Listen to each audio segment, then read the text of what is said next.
성경 말씀 고린도전서 3장 1절에서 3절 말씀 상고해서 올리겠습니다. 형제들아, 내가 신령한 자들을 대함과 같이 너에게 말할 수 없어서 육신에 속한 자 곧 그리스도 안에서 어린아이들과 대함과 같이 하노라. 내가 너희를 젖으로 모이고 밥으로 아니하였노니 이는 너희가 감당치 못하였거니와 지금도 못하리라. 너희가 아직도 육신에 속한 자로다. 너희 가운데 시기와 분쟁이 있으니 어찌 육신에 속하여 사람을 따라 행함이 악이리요. 아멘. 오늘 성경 말씀 고린도전서 3장 1절에서 3절. 사도 바울은 고린도 교인들에게 교훈하기를 두 가지로 말씀해 주고 있습니다. 신령한 자들과 어린아이들과 두 종류의 신앙인을 말합니다. 이 말은 다시 말하면 성숙한 자와 미성숙한 자를 말합니다. 그런데 오늘 성경 말씀을 참고해 보면 미성숙한 자들은 어떤 삶으로 사느냐? 2절 말씀을 볼 때 저주로 산다고 말을 했고, 그 다음에 성숙한 자도 2절 말씀을 보니까 밥으로 사는데 어린아이는 밥으로 생활하지 못한다고 했습니다. 근데 놀랍게도 오늘날 이번 시대를 보면 오늘 본문 말씀에서 사도 바울이 교훈하는 말씀의 구요 가운데서 어디에 속해 있는 자들인가를 우리가 생각해 볼 수 있는데, 놀랍게도 우리나라 기독교 역사가 100주년이 넘었습니다. 그래서 사람들은 100년이 넘은 기독교 역사라고 말하지만 기독교 역사 100년이 넘은 것만큼 예수 믿는 사람들의 신앙이 성숙했느냐면 오히려 퇴보하고 있습니다. 성숙했다면 오늘 본문 말씀에서 신령한 자들과 같은 자들이 되어야 하는데, 신령한 자들이 아니라 저주로 살아가는 어린아이, 그래서 육신에 속한 사람이라고 말할 수밖에 없는 거죠. 이게 바로 어떤 시대의 현상입니까? 바로 종말론 시대적인 현상이라고 볼 수가 있습니다. 그래서 오늘 성경 말씀의 주제를 종말론 현상적 배칭이라는 주제를 잡아봤습니다. 이 세상은 이해할 수 없는 현상으로 난무해 돌아가고 있습니다. 세상 돌아가는 모양새를 보면 어떻게 본다면 하나같이 미친 광신자 같은 모습들로 그 누구도 부인할 수 없는 현상이 오늘날 그 시대라고 말할 수 있는 거죠. 믿는 자는 믿는 대로, 믿지 않는 자는 믿지 않는 대로 나름대로 자기의 방법론에 따라 미쳐 돌아가고 있습니다. 그러니 세상을 말할 때 뭐라고 말해야 돼요? 미친 세상이라고밖에 말할 수가 없는 거죠. 하지만 진리를 지키면서 삶의 생활을 보존한다는 것이 쉬운 일은 아니라는 것을 말할 수 있습니다. 그렇다 할지라도 진정으로 믿는다고 말하신데 세상이 어떻게 돌아가든지 간에 정신을 차리고 깨어서 기도하며 진정한 신앙의 삶의 본분을 지켜나가야 하는 것이 우리 예수 믿는 기독인의 삶이요 기독인의 생활이라는 것 우리 잊지 마시길 예수님의 이름으로 축원합니다. 만약에 그렇지 않으면 인간 삶의 근본적 본질마저도 상실해버리고 예수 믿는 사람은 믿음의 본질마저도 망각해버릴 수밖에 없단 말입니다. 하지만 모든 자들이 마지막 종말론적 시대라 할지라도 믿음의 근본적 본질을 벗어나지 않고 신앙이 낮게 살아간다면 어느 누구를 막론하고 그렇던 영원하는 저 천국을 갈 수 있는 축복의 길이 열려지는 줄로 믿습니다. 그렇다면 오늘 성경 말씀을 참고해 보면서 제일 먼저 생각해 볼 수 있는 게 말씀의 주제와 같이 종말론 시대적 배칭을 한번 생각해 보려고 합니다. 여기서 배칭이라는 말부터 생각해 봐야 할 것 같습니다. 국어사전을 찾아보면 부도형이나 선이 마주하는 자리에 섰을 때 하는 말을 배칭이라고 말을 하는데, 이를 믿음의 삶에 배칭한다면 종말론적 시대의 상황에서 어느 쪽에 서느냐라는 문제를 제기할 수 있는 겁니다. 진리 쪽으로 서느냐 아니면 비진리 쪽으로 서느냐. 이 말은 다시 말하면 힘들고 어려운 신앙생활로 살아갈 것이냐 믿는다고 말을 하며 양다리 거치고 세상적인 방법으로 살아갈 것이냐. 이러한 전제 조건을 논할 때 대칭이라고 말할 수 있다는 겁니다.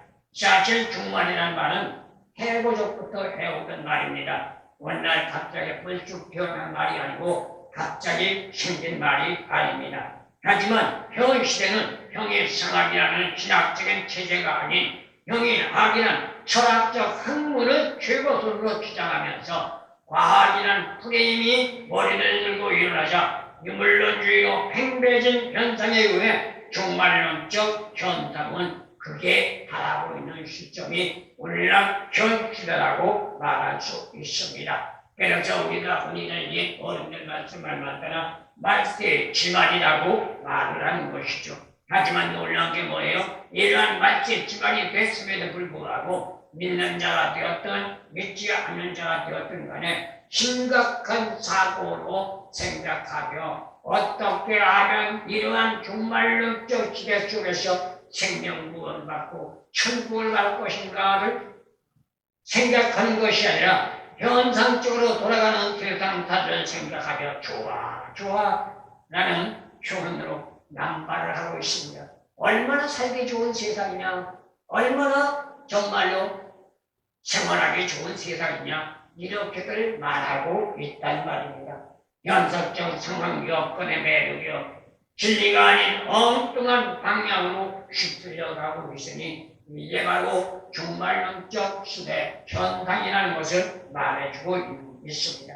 이유가 어디에 있을까요? 믿는 자들이든 믿지 않는 자들은 분별력이 없어졌기 때문입니다. 한 일례로 생각해 본다면 첨단 과학 시대가 되면서 사이보그가 등장하는데 이에 인간은 관용성을 바랍니다. 반면에 성격을 치며 편안한 시대가 왔다고 조화를 하고 있습니다. 그러나 이러한 전제 조건은 하나만 알았지 둘은 알지 못하고 현실만 생각했지 내일을 바라보지 못하는 원시적인 삶에 불과하다는 것을 우리는 알아야 하는 겁니다.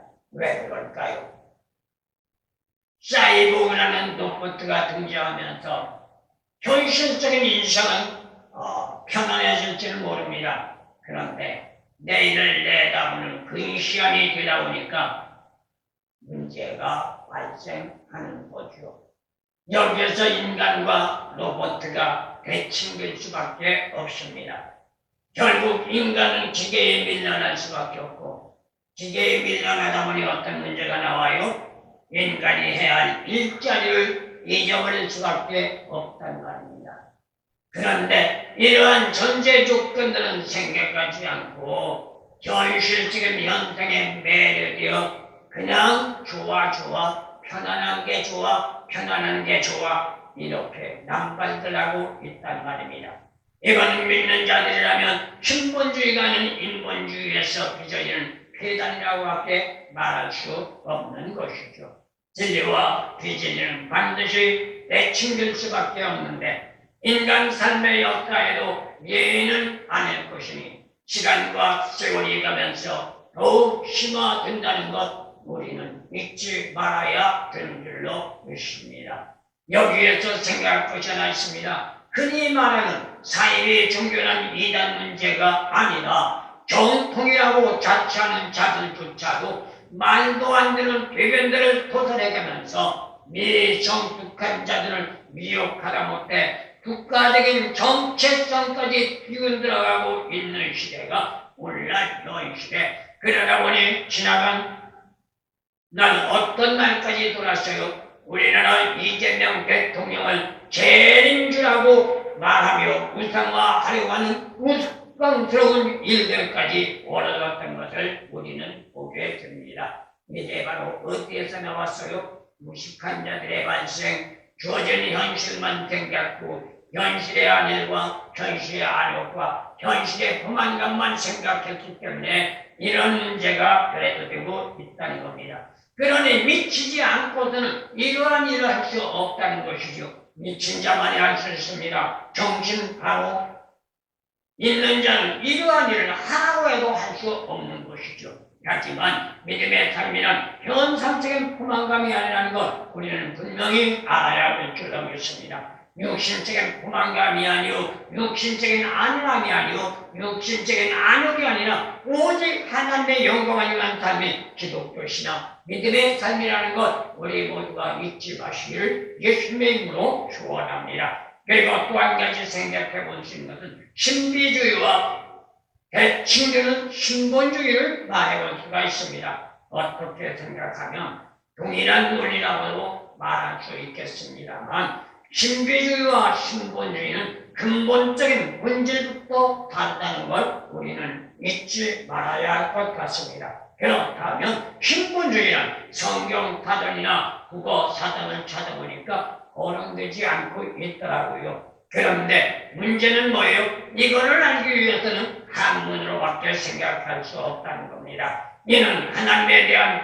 본질을 표현한 말이라고 할 수 있지만 기독교 문장 100과 사전을 보니까 신비주의를 표현한 것을 뭐라고 말하느냐? 신비주의란 종교적 형태나 의식을 취하지 않고 직접적으로 체험할 수 있는 영적 체계라고 말을 해주고 있습니다. 그런데 문제가 뭐예요? 이는 눈을 감고도 보이고 무언 중에도 전해지는 것이기 때문에 영적 체험이라 그래서 예수 믿는 기독인의 삶은 영적인 삶이라고 말을 하는 겁니다. 단순하게 말하기 좋다고 영적, 말하기 좋다고 영적이 아닙니다. 은사를 받았다고 영적인 사람이 아니고 방언을 한다고 영적인 사람이 아니고 지식을 모른다고 영적인 사람이 아니라 생활 삶 자체가 변하고요. 하나님과 함께하는 삶 예수님의 말씀대로 말하면 물과 성령을 얻는 삶, 사도 바울로 말하면 옛 것을 버려두고 새로운 피조물이 되어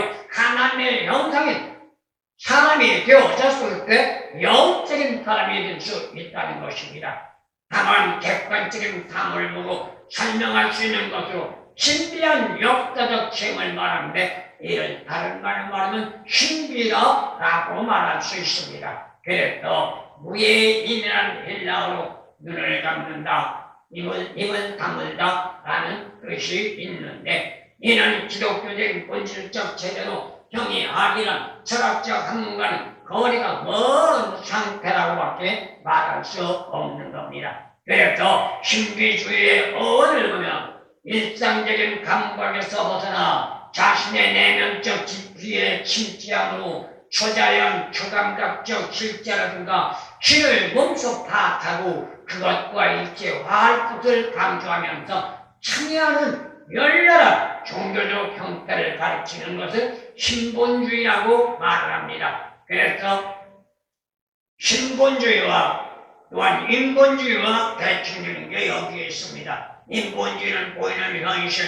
육신적인 사고, 육신적인 포만감을 말하고 있지만 신본주의는 보이지 않는 체제, 육신적인 포만감이 아니고 영적인 신앙의 삶으로 살아가는 것을 말합니다. 마지막 말씀드린다면 인본주의가 아닌 신본주의적 본질이 무엇인가 우리는 생각해 봐야만 할 것 같습니다. 여기에서 신본주의란 신비주의의 대칭되는 말이라고 할 수 있는데 궁극적 실제에 관한 인간의 체험적인 과결하는 현상적인 사물을 뛰어넘어 좀 더 차원 높고 깊은 단계로 합리적인 체험을 말하는 것을 신비주의라고 말을 하는 겁니다. 그렇다면 신학적 의미로 생각해 본다면 어떻게 생각할 수 있을까요? 인간적인 타고가 아닌 하나님의 일지에서 대단적인 현상의 사물이 아닌 형이상이라는 고차원적 역사, 다시 말하면 4차원적 영적 체제를 말하는 것이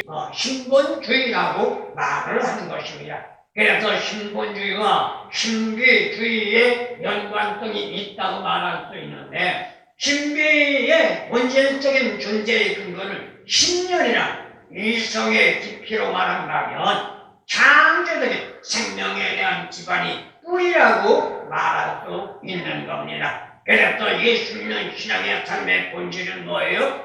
하나님의 형상을 회복하여 하나님의 사람 되어서 천국 가는 게 기독 신앙의 본질이요 근본이라는 것이죠.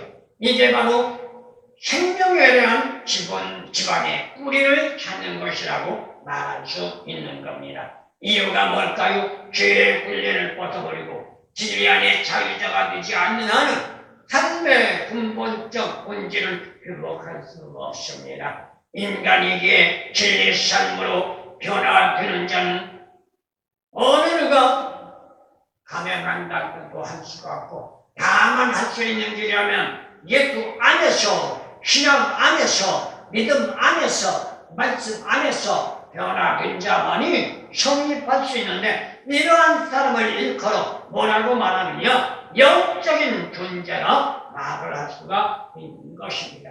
이유가 뭘까요? 형이야기란 철학적인 학문만 가지고는 천하보다 귀한 생명을 구원할 수 없습니다. 그래서 예수를 믿는 것만이 생명을 구원받을 수 있는 척정이자 방법이자 비결이라는 것입니다. 그러면 신본주의 삶으로 돌입하기 위해서 과연 우리는 어떻게 해야 하느냐? 제일 먼저 하나님이 함께해야 합니다. 예수님이 동행해야 합니다. 성령의 인도함을 받아야 합니다. 그러기 위해서는 어떻게 해야 할까요? 요한복음 20장 22절 말씀처럼 성령을 받아야 되는 줄로 믿습니다. 그러면 복된 삶이 될 수 있습니다. 단순하게 성립되는 게 아닙니다. 마태복음 12장 30절 말씀에서 예수님이 말씀하신 것처럼 내 마음을 다하고 목숨을 다하고 뜻을 다하여 힘을 다하여 주 너의 하나님을 사랑하라 라는 말씀이 성립될 때에 비로소 생명구원자, 변화된 자, 말씀이 생활화되어 생활에 말씀이 접목되고 하나님의 영광을 누리는 축복의 사람, 하나님의 사람이 될 수 있다는 것 우리는 잊지 마시기를 축원합니다. 그래서 민수기 12장 3절 말씀을 나오면 온유한 사람이 되라고 했습니다. 출애굽기 32장 31절에서 33절 말씀 보면 백성을 위하여 생명을 내놓을 수 있는 사람이 되라고 했습니다. 그가 누구예요? 모세였던 겁니다. 이스라엘 백성들 범죄함으로 하나님의 징계의 대상이 되어 멸망할 수밖에 없을 때 모세는 자기의 생명을 걸며 그들을 구원해달라고 무릎 꿇고 통회하며 하나님 앞에 간구할 때 하나님께서는 이스라엘 백성들을 살려주셨던 것을 보게 됩니다. 그냥 살려준 게 아닙니다. 거기서 징계의 대상이 있는데 장원지 3천여 명이 징계를 받고 죽음을 맛봐야 했던 것을 보게 됩니다. 그렇다면 우리는 여기 땅에서 생각해 볼 수 있습니다. 우리는 과연 예수를 믿는다고 말하면서 모세와 같은 사람이 되었는가? 아니면 예수를 믿는다고 말하면서 신하게도와 가룟유다와 같은 사람은 아닌가? 우리는 우리 자신을 점검하고 자아 성찰하며 말씀에 비추어 우리를 한번 뒤돌아봐야 될 줄로 믿습니다. 그런데 놀라운 게 뭔지 아세요? 그렇게 백성들을 위해서 생명을 내놓기까지 결단했던 모세도 단 한 번의 실수로 말미암아 들어가야 할 가나안을 들어가지 못했습니다. 그리고 다윗을 보면 하나님 앞에 범죄한 다윗이었지만 하나님 앞에 철저하게 회개하고 눈물 뿌려가며 자기를 자만정하고 돌이킬 때 신약 사도행전 13장 22절 말씀 보면 하나님 앞에 합한 자만 했고 사무엘상 24장 5절부터 7절 말씀을 보면 원수까지 사랑해야 한다고 고백한 것을 보게 됩니다. 이것이 신본주의 삶의 소유자입니다. 진리를 증거하는 데는 생명까지 초계와 같이 여기면서 타협하지 않았던 베드로. 그런가 하면 온갖 고난과 고통을 겪으면서도 굴하지 않은 불굴의 정신을 가지고 살아갔던 사도 바울. 그래서 로마서 11장 8절에 보니까 사나 죽으나 오직 주 안에서 살겠다고 고백했던 사도 바울의 신앙을 우리는 보게 됩니다. 그리고 성경을 보면 이 외에도 많은 사람이 있습니다. 다니엘, 사드락, 메삭, 아벤고, 예레미야, 에스겔 등 말할 수 없는 사람들, 우리나라에 특히 주기철 목사님이나 손영원 목사님 같은 순교된 정신적 신앙상도 빼놓을 수 없다는 것 우리는 생각해 보게 되는 겁니다. 얘들은 하나같이 인본주의와 신본주의 신앙적인 산으로 대칭되는 진정한 하나님의 사람이었다는 사실. 그래서 시간이 가고 세월이 흘렀지만 그들을 만나보지 못했고 그들과 배워보지 못했지만 그들의 이름 톡장하는 오늘날까지 영원토록 존재하고 영원토록 성경 말씀에 기록되어 믿는 자들에게 교훈하는 하나님의 사람이라는 것. 그렇다면 우리도 또 예의합니다. 오늘 본문 말씀 사도바울이 고린도 교회를 통하여 고린도전서 3장 1절에서 3절 말씀에 어린아이와 성숙한 자를 비교하여 대칭으로 말해주는 이 말씀이 우리에게 적합하게 상황 여건으로 적용되어서 오늘 본 말씀에 말씀했던 모든 선진들과 같은 하나님 앞에 영광 누리고 인정받는 부산으로 마지막 때 승리하며 복된 길 나아가는 저와 여러분들 되어지기를 예수님의 이름으로 소원합니다.